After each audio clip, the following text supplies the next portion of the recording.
ನನ್ನ ಎಲ್ಲ ಸಬ್ಸ್ಕ್ರೈಬರ್ಗಳಿಗೂ ಸುಸ್ವಾಗತ ಅಪ್ಡೇಟ್ ಮಿನಿಟ್ಸ್ ಕನ್ನಡ ಯೂಟ್ಯೂಬ್ ಚಾನಲ್ಗೆ. ಸ್ನೇಹಿತರೆ, ಗೃಹಲಕ್ಷ್ಮಿ ಯೋಜನೆ ಆಗಿರ್ಬೋದು, PM ಕಿಸಾನ್ ಯೋಜನೆ ಆಗಿರ್ಬೋದು, ಎಲ್ಲ ಯೋಜನೆ ಹಣನೂ ಕೂಡ ಜಮೆ ಆಗ್ತಾ ಇರುವಂಥದ್ದು. ಅದರೊಟ್ಟಿಗೆ ಬೆಳೆ ವಿಮಾ, ಎಲ್ಲ ರೈತರಿಗೂ ಕೂಡ ಭರ್ಜರಿ ಗುಡ್ ನ್ಯೂಸ್, ಬೆಳೆ ವಿಮಾ ಹಣ ಜಮೆ ಆಗ್ತಾ ಇರುವಂಥದ್ದು. ಹೌದು, ಈಗ ಕೆಲವರಿಗೆ ಹೇಳಿದರೆ ನಂಬಲ್ಲ, ಸುಳ್ಳು ಹೇಳ್ತಾ ಇದ್ದೀರಾ ಸರ್, ನಮಗೆ ಇದು ಹಣ ನಮ್ಗೆ ಬರಲ್ಲ ಸರ್, ನಮ್ಗೆ ಗೊತ್ತಿದೆ ಸರ್, ಸರ್ಕಾರ ಇಲ್ಲಂತೂ ನಯ ಪೈಸೆ ಕೂಡ ಹಣ ಹಾಕ್ತಾ ಇಲ್ಲ, ಇಲ್ಲಿ ಹೇಗೆ ಹಣ ಬರುತ್ತೆ, ನಯ ಪೈಸೆ ಕೂಡ ಹಣ ಬರಲ್ಲ ಅಂತ ನಮ್ಗೆ ಗೊತ್ತಿದೆ ಅಂತ ಹೇಳ್ತೀರಾ. ಇಲ್ಲ, ಎಲ್ರಿಗೂ ಬೆಳೆ ವಿಮಾ ಹಣ ಜಮೆ ಆಗ್ತಾ ಇರುವಂಥದ್ದು. ಸರ್ಕಾರದ ಕಡೆಯಿಂದ ಮಹಿಳೆಯರಿಗೆ ಭರ್ಜರಿ ಗುಡ್ ನ್ಯೂಸ್ ಅಂತಲೇ ಹೇಳ್ಬೋದು. ಗೃಹಲಕ್ಷ್ಮಿ ಯೋಜನೆ ಹಣ ಕೂಡ ಜಮೆ ಆಗ್ತಾ ಇರುವಂಥದ್ದು ಆ್ಯಂಡ್ ರೈತರಿಗೆ ಬೆಳೆ ವಿಮಾ ಹಣ ಜಮೆ ಆಗ್ತಾ ಇರುವಂಥದ್ದು. ಎಸ್, ಇಲ್ಲಿ ತುಂಬ ಜನ ಇಲ್ಲಿ ಫುಲ್ ಟೆನ್ಷನ್ ಆಗಿಬಿಟ್ಟಿದ್ದೀರಾ. ಬೆಳೆ ವಿಮಾ ರೈತರಿಗೆ ನಮ್ಗೆ ಬರ್ತಾ ಇಲ್ಲ ಸರ್, ನಾವು ಸಣ್ಣ ಪುಟ್ಟ ರೈತರು, ನಾವು ಸ್ವಲ್ಪ ದೊಡ್ಡ ರೈತರು, ನಮ್ಗೆ ಆದರೂ ಕೂಡ ಬೆಳೆ ವಿಮಾ ಹಣ ಬರ್ತಾ ಇಲ್ಲ, ಬೆಳೆಯಲ್ಲಿ ಹಾನಿಯಾಗಿದೆ, ಬೆಳೆ ಹಾನಿ ಪರಿಹಾರ ಕೂಡ ಬರ್ತಾ ಇಲ್ಲ, ಸರ್ಕಾರ ಏನು ಮಾಡ್ತಾ ಇದೆ ಅಂತ ನಮ್ಗೆ ಅರ್ಥ ಆಗ್ತಾ ಇಲ್ಲ ಸರ್ ಅಂತ ಹೇಳ್ತಾ ಇದ್ದೀರಾ. ಇಲ್ಲ, ಖಂಡಿತವಾಗ್ಲೂ ಎಲ್ಲರ ಅಕೌಂಟಿಗೆ ಹಣ ಬರ್ತಾ ಇರುವಂಥದ್ದು. ಇಲ್ಲಿ ರೇಷನ್ ಕಾರ್ಡ್ದಾರರಿಗೂ ಹಣ ಬರ್ತಾ ಇರುವಂಥದ್ದು. ನಿಮ್ಮ ಒಂದು ರೇಷನ್ ಕಾರ್ಡ್ ಕ್ಯಾನ್ಸಲ್ ಆಗಿದ್ದರೆ ಪ್ರಾಬ್ಲಮ್ ಆಗ್ಬೋದು, ಇಲ್ಲ ಅಂತಂದರೆ ಖಂಡಿತವಾಗ್ಲೂ ಹಣ ಬರುತ್ತೆ, ನೀವೇನು ಕೂಡ ಟೆನ್ಷನ್ ಆಗುವಂಥ ವಿಚಾರ ಇಲ್ಲ. ಈಗ ಕೆಲವರದ್ದು ರೇಷನ್ ಕಾರ್ಡ್ ಪ್ರಾಬ್ಲಮ್ ಆಗಿಬಿಟ್ಟಿದೆ, ಕೆಲವರದ್ದು ಕ್ಯಾನ್ಸಲ್ ಆಗಿಬಿಟ್ಟಿದೆ, ಕೆಲವರದ್ದು ಒಂದಿಷ್ಟು ಪ್ರಾಬ್ಲಮ್ ಆಗಿಬಿಟ್ಟಿದೆ. ಸದ್ಯದ ಮಟ್ಟಿಗೆ ನಿಮ್ಗೆಲ್ಲರಿಗೂ ಗೊತ್ತಿರುವಂಥ ವಿಚಾರ, ಅದ್ರ ಬಗ್ಗೆ ನಾನು ಜಾಸ್ತಿ ಹೇಳಲಿಕ್ಕೆ ಹೋಗಲ್ಲ. ಈಗ ಕೆಲವರಿಗೆ ಗೊತ್ತಿದೆ, ನಿಮ್ಮೆಲ್ಲರಿಗೂ ಗೊತ್ತಿದೆ, ಕೆಲವರದ್ದು ರೇಷನ್ ಕಾರ್ಡ್ ಅನ್ನುವಂಥದ್ದು ತುಂಬ ಪ್ರಾಬ್ಲಮಲ್ಲಿ ಇದೆ. ಈಗ ಕೆಲವರದ್ದು ರೇಷನ್ ಕಾರ್ಡ್ ಇಲ್ಲಿ ತುಂಬ ಜನರದ್ದು ಇಲ್ಲಿ ಬೆಳೆ ವಿಮಾ ಆಲ್ಮೋಸ್ಟ್ ತುಂಬ ಜನರಿಗೆ ಗೊತ್ತಿದೆ. ಆದರೂ ಕೂಡ ಬೆಳೆ ವಿಮಾ ತುಂಬ ಜನರದ್ದು ಹಣ ಜಮೆ ಆಗ್ತಾ ಇಲ್ಲ. ಬೆಳೆ ವಿಮಾ ಒಟ್ಟು ಇಲ್ಲಿ 2,000 ರೂಪಾಯಿ ಹಣ ಬರುವಂಥ ಎಲ್ಲ ಸಾಧ್ಯತೆ ಇದೆ. 4,000 ರೂಪಾಯಿ ಹಣ ಬಂದರೂ ಬರಬಹುದು. ಈಗ ಹಣ ಬರಲ್ಲ ಅಂತ ಹೇಳಲಿಕ್ಕಾಗಲ್ಲ, 4,000 ರೂಪಾಯಿ ಹಣ ಬಂದರೂ ಕೂಡ ಬರಬಹುದು. ಆದರೆ ಕೆಲವರದ್ದು ರೇಷನ್ ಕಾರ್ಡ್ ಅಪ್ಡೇಟ್ ಆಗಿರ್ಬೋದು, ಆಧಾರ್ ಕಾರ್ಡ್ ಅಪ್ಡೇಟ್ ಆಗಿರ್ಬೋದು, ಪ್ಯಾನ್ ಕಾರ್ಡ್ ಅಪ್ಡೇಟ್ ಆಗಿರ್ಬೋದು, ಇದನ್ನೆಲ್ಲ ಕಂಪ್ಲೀಟಾಗಿ ಸ್ವಲ್ಪ ನೋಡ್ಕೊಳ್ಬೇಕಾಗ್ತದೆ. ಆ್ಯಂಡ್ ನಮ್ಮೊಂದು ಅಪ್ಡೇಟ್ ಮಿನಿಟ್ಸ್ ಕನ್ನಡ ಯೂಟ್ಯೂಬ್ ಚಾನಲ್ಗೆ ಸಬ್ಸ್ಕ್ರೈಬ್ ಮಾಡಿಲ್ಲ ಅಂತಂದ್ರೂ ಕೂಡ ಸಬ್ಸ್ಕ್ರೈಬ್ ಮಾಡ್ಕೊಳ್ಳಿ. ಈಗ ನಾವು ಯಾವುದೇ ವಿಡಿಯೋ ಹಾಕಿದ್ರು ಕೂಡ ಫಟ್ ಅಂತ ನೋಟಿಫಿಕೇಷನ್ ಬರುತ್ತೆ. ಈಗ ರೇಷನ್ ಕಾರ್ಡ್ ಅಪ್ಡೇಟ್ ಆಗಿರ್ಬೋದು, ಆಧಾರ್ ಕಾರ್ಡ್ ಅಪ್ಡೇಟ್ ಆಗಿರ್ಬೋದು, ಒಂದಿಷ್ಟು ಕಂಪ್ಲೀಟಾಗಿ ಅದನ್ನೆಲ್ಲ ಮಾಡ್ಕೊಳ್ಳಿ, ಎಲ್ಲರ ಅಕೌಂಟಿಗೆ ಹಣ ಬರುತ್ತೆ ಆ್ಯಂಡ್ ಟೆನ್ಷನ್ ಆಗುವಂಥ ವಿಚಾರ ಇಲ್ಲ. ಈಗ ಮತ್ತೆ ಸಬ್ಸ್ಕ್ರೈಬನ್ನು ಮಾಡಿಲ್ಲ ಅಂತಂದರೆ ನಿಮಗೆ ದೊಡ್ಡ ಪ್ರಾಬ್ಲಮ್ ಆಗ್ತದೆ. ನಾನು ಪ್ರತಿ ಸಾರಿ ಹೇಳ್ತಾ ಇರ್ತೀನಿ, ಯಾಕಪ್ಪ ಅಂತಂದರೆ ಇಲ್ಲಿ ತುಂಬ ಜನ ಸಬ್ಸ್ಕ್ರೈಬ್ ಮಾಡ್ತಾ ಇಲ್ಲ. ಸಬ್ಸ್ಕ್ರೈಬ್ ಮಾಡ್ದೇನೆ ವಿಡಿಯೋ ನೋಡಿದಾಗ ಏನಾಗುತ್ತಪ್ಪ ಅಂತಂದರೆ ನಿಮಗೆ ನನ್ನ ಒಂದು ವಿಡಿಯೋ ಸಿಗುತ್ತೆ, ಮತ್ತು ಯಾವ ವಿಡಿಯೋನೂ ಸಿಗಲ್ಲ. ಹಾಗಾಗಿ ನೀವು ಎಲ್ಲರೂ ಕೂಡ ಸಬ್ಸ್ಕ್ರೈಬ್ ಮಾಡಿ ನೋಡಿ.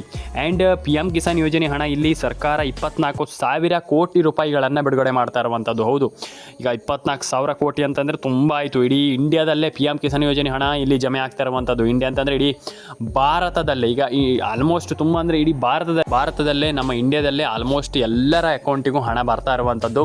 ಈಗ ರೇಷನ್ ಕಾರ್ಡ್ ಅಪ್ಡೇಟ್ ಆಗಿಲ್ಲ ಅಂತಂದರೂ ಕೂಡ ನೀವು ಎಲ್ಲರೂ ಕೂಡ ಮಾಡ್ಕೊಳ್ಳಿ. ಸದ್ಯದ ಮಟ್ಟಿಗೆ ರೇಷನ್ ಕಾರ್ಡ್ ಅಪ್ಡೇಟ್ ಎಷ್ಟು ಟ್ರೆಂಡಲ್ಲಿದೆ ಅಂತಂದರೆ ರೇಷನ್ ಕಾರ್ಡ್ ಅಪ್ಡೇಟ್ ಎಲ್ಲರೂ ಕೂಡ ಮಾಡಬೇಕಾಗ್ತದೆ. ಈಗ ಸದ್ಯದ ಮಟ್ಟಿಗೆ ಕೆಲವರದ್ದು ರೇಷನ್ ಕಾರ್ಡ್ ಅಪ್ಡೇಟ್ ಆಗ್ತಾ ಇಲ್ಲ, ಎಲ್ಲರೂ ಕೂಡ ಮಾಡಬೇಕಾಗ್ತದೆ. ನಾನು ಸದ್ಯದ ಮಟ್ಟಿಗೆ ಎಲ್ರಿಗೂ ಹೇಳಿದ್ದೀನಿ, ಈಗ ರೇಷನ್ ಕಾರ್ಡ್ ಅಪ್ಡೇಟನ್ನು ಮಾಡ್ಕೊಳ್ಳಿ. ತುಂಬ ಜನರಿಗೆ ನಾನು ಆಲ್ಮೋಸ್ಟ್ ತಿಳಿಸಿದ್ದೀನಿ. ಅಂಥವರಿಗೆ ಇಂಥವ್ರಿಗೆ ಅಂತಿಲ್ಲ. ಇಲ್ಲಿ ಸರ್ಕಾರ ಈ ಒಂದು ಯೋಜನೆಯನ್ನು ಏನು ಶುರು ಮಾಡಲಿಕ್ಕಿಂತ ಮುಂಚೆ ಈಗ ಎಲ್ರಿಗೂ ಗೊತ್ತಿದೆ, ಸರ್ಕಾರ ಈಗ ಅಂಥವ್ರಿಗೆ ಅಂತ ಏನು ರಿಲೀಸ್ ಮಾಡಲ್ಲ. ಅಂಥವ್ರಿಗೆ ಅಂತಂದರೆ ಅಷ್ಟು ಜನರಿಗೆ ಮಾತ್ರ, ಇಷ್ಟು ಜನರಿಗೆ ಮಾತ್ರ, ಇವ್ರಿಗೆ ಮಾತ್ರ, ಅವ್ರಿಗೆ ಮಾತ್ರ ಅಂತ ಭೇದ ಭಾವ ಯಾವತ್ತೂ ಸರ್ಕಾರ ಮಾಡಲ್ಲ. ಹಾಗಾಗಿ ಎಲ್ಲರಿಗೂ, ಇದು ಯಾರೆಲ್ಲ ಇದ್ದೀರಾ, ಈ ಒಂದು ರೈತರಲ್ಲಿ ಎಷ್ಟು ಜನ ಇದ್ದೀರಾ, ಎಲ್ರಿಗೂ ಇದರಲ್ಲಿ ಈಗ ಏನು ಗೊತ್ತಾ, ನಿಮ್ಗೆ ಅಂಥವ್ರಿಗೆ ಮಾತ್ರ ಹಣ, ಇಂಥವ್ರಿಗೆ ಮಾತ್ರ ಹಣ, ಅವ್ರಿಗೆ ಮಾತ್ರ ಹಣ, ಇವ್ರಿಗೆ ಮಾತ್ರ ಹಣ ಅಂತ ಸೀನೇ ಇಲ್ಲ. ಎಲ್ರಿಗೂ ಹಣ, ಪ್ರತಿಯೊಬ್ಬರಿಗೂ ಇಲ್ಲಿ ಸರ್ಕಾರ ಇಲ್ಲಿ ನಿಮ್ಮ ಅಕೌಂಟಿಗೆ ಹಣ ಜಮಾ ಮಾಡ್ತಾ ಇರುವಂಥದ್ದು. ಸರ್ಕಾರ ಯಾವತ್ತೂ ಯಾರಿಗೂ ಕೂಡ ಭೇದ ಭಾವ. ಮತ್ತು ಇನ್ನೊಂದು ವಿಚಾರ ಏನಪ್ಪ ಅಂತಂದರೆ, ಸುಮ್ಮನೆ ಹಣ ಹಾಕದೇ ಇರೋದಿಲ್ಲ. ಖಂಡಿತವಾಗ್ಲೂ ಹಣ ಹಾಕ್ತಾರೆ, ಡೆಫಿನೆಟಾಗಿ ಹಣ ಜಮೆ ಆಗಿಯೇ ಆಗತ್ತಂತ ಹೇಳ್ತಾ ಸ್ನೇಹಿತರೆ. ಮತ್ತು ಇಲ್ಲಿ ರೇಷನ್ ಕಾರ್ಡ್ ಅಪ್ಡೇಟ್ ಕೆಲವರಿಗೆ ನಾನು ಹೇಳಿದರೆ ಕೆಲವರು ಕೇಳಲ್ಲ. ರೇಷನ್ ಕಾರ್ಡ್ ಅಪ್ಡೇಟ್ ಇದಕ್ಕೂ ಬೇಕಾ ಸರ್? ಗೃಹಲಕ್ಷ್ಮಿ ಯೋಜನೆಗಂತೂ ರೇಷನ್ ಕಾರ್ಡ್ ಅಪ್ಡೇಟ್ ಬೇಕು, ಇದಕ್ಕೂ ಬೇಕಾ? ಗೃಹಲಕ್ಷ್ಮಿ ಯೋಜನೆಗಂತೂ ರೇಷನ್ ಕಾರ್ಡ್ ಬೇಕು, ಮತ್ತೊಂದು ಬೇಕು, ಇನ್ನೊಂದು ಬೇಕಂತ, ಇದಕ್ಕೂ ಬೇಕು. ಇದಕ್ಕೆ ಈಗ ರೇಷನ್ ಕಾರ್ಡ್ ಎಂತಕ್ಕೆ ಇದಕ್ಕೆ ಅಂತ ನೀವು ಕೇಳ್ತೀರಾ? ಖಂಡಿತವಾಗ್ಲೂ ಕೇಳ್ತಾರೆ. ಯಾಕಪ್ಪ ಅಂದರೆ ನಿಮ್ಮದು ಕ್ಯೂರಿಯಾಸಿಟಿ ಇರುತ್ತೆ, ಯಾಕಂತ ನೀವು ಕೇಳುವಂಥದ್ದು. ಹೌದು, ಆದರೆ ಇಲ್ಲಿ ರೇಷನ್ ಕಾರ್ಡ್ ಅಪ್ಡೇಟ್ ತುಂಬ ಇಂಪಾರ್ಟೆಂಟ್. ಈಗ ನೀವೀಗ ಕೇಳ್ತೀರ ಕೆಲವರಿಗೆ, ಯಾಕೆ ಸರ್ ಯಾಕೆ ಇಂಪಾರ್ಟೆಂಟ್, ಅದು ಯಾಕೆ ಬೇಕಂತ ನೀವು ಕೇಳ್ತೀರಾ. ಹೌದು, ರೇಷನ್ ಕಾರ್ಡ್ ಅಪ್ಡೇಟ್ ಬಗ್ಗೆ ನಿಮ್ಗೆ ಗೊತ್ತಿಲ್ಲ. ರೇಷನ್ ಕಾರ್ಡ್ ಅಪ್ಡೇಟೇ ಇಲ್ಲಿ ಗೃಹಲಕ್ಷ್ಮಿ ಯೋಜನೆ ಹಣ ಆಗಿರ್ಬೋದು, ಪ್ರತಿಯೊಂದಕ್ಕೂ ರೇಷನ್ ಕಾರ್ಡೇ ಬೇಕು. ಹೌದು, ಇಲ್ಲಿ ಕೆಲವರು ಕೇಳ್ತಿರೋವಾಗ ರೇಷನ್ ಕಾರ್ಡ್ ಯಾಕೆ ಸರ್ ಅಂತ. ಇಲ್ಲಿ ನಿಮಗೆ ಗೊತ್ತಿಲ್ಲ, ರೇಷನ್ ಕಾರ್ಡಿಂದ ಎಷ್ಟು ಹೆಲ್ಪ್ ಇದೆ, ತುಂಬ ಜನರಿಗೆ ಎಷ್ಟು ಹೆಲ್ಪ್ ಆಗ್ತಾ ಇದೆ, ರೇಷನ್ ಕಾರ್ಡಿಂದ ಎಷ್ಟು ಜನ ಉದ್ಧಾರ ಆಗ್ತಾ ಇದ್ದಾರೆ ಅಂತ ನಿಮ್ಗೆ ಗೊತ್ತಿಲ್ಲ. ಹಾಗಾಗಿ ನಾನು ಹೇಳ್ತಾ ಇರುವಂಥದ್ದು, ರೇಷನ್ ಕಾರ್ಡ್ ಅಪ್ಡೇಟ್ ತುಂಬ ಇಂಪಾರ್ಟೆಂಟು. ಹೊಸ ರೇಷನ್ ಕಾರ್ಡ್ ಅಪ್ಡೇಟನ್ನು ಮಾಡಿಸ್ಕೊಳ್ಳಿ. ಎಲ್ರಿಗೂ ನಾನು ಹೇಳ್ತಾ ಇರುವಂಥದ್ದು. ಇಲ್ಲ ಅಂತಂದರೆ ಹೊಸ ರೇಷನ್ ಕಾರ್ಡೇ ಮಾಡ್ಕೊಳ್ಳಿ ಡೆಫಿನೆಟಾಗಿ, ಅದು ತುಂಬ ಇಂಪಾರ್ಟೆಂಟ್, ಅದು ತುಂಬ ಒಳ್ಳೇದು. ಯಾಕಪ್ಪ ಅಂತಂದರೆ ಅದು ಬೆಸ್ಟ್. ಈಗ ರೇಷನ್ ಕಾರ್ಡ್ ಅಪ್ಡೇಟ್ ನೀವು ಮಾಡ್ತೀರಾ ಅಂತಂದರೆ ಡೆಫಿನೆಟಾಗಿ ಹೊಸ ರೇಷನ್ ಕಾರ್ಡೇ ಮಾಡ್ಕೊಳ್ಳಿ.